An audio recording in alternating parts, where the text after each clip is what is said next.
Ang mabuting balita ng Panginoon ayon kay San Lucas. Noong panahong iyon, sinabi ni Jesus sa kanyang mga alagad, "Ipalagay natin na ang isa sa inyo'y nagpunta sa isang kaibigan, isang hating gabi at nagsabi, 'Kaibigan, bigyan mo muna ako ng 3 tinapay. Dumating kasi ang isa kong kaibigan, naglalakbay at wala akong maihain sa kanya.' At ganito naman ang sagot ng kanyang kaibigan sa loob ng bahay, 'Huwag mo nga akong gambalain, nakatrangka na ang pinto at nakahiga na kami ng aking mga anak.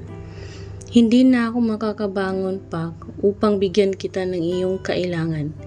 Sinasabi ko sa inyo, hindi man siya bumangon dahil sa kanilang pagkakaibigan, babangon siya upang ibigay ang hinihingi ng kaibigan sa pagpupumilit nito. Kaya sinasabi ko sa inyo, humingi kayo at kayo'y bibigyan. Humanap kayo at kayo makasusumpong.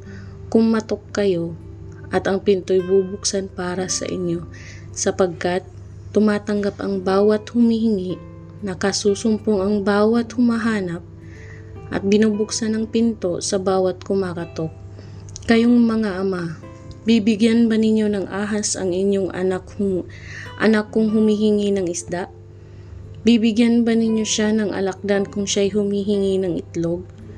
Kung kayong masasama ay marunong magbigay ng mabuting bagay sa inyong mga anak, gaano pa kaya ang inyong amang nasa langit? Ibibigay niya ang Espiritu Santo sa mga humihingi sa Kanya. Ang mabuting balita ng Panginoon.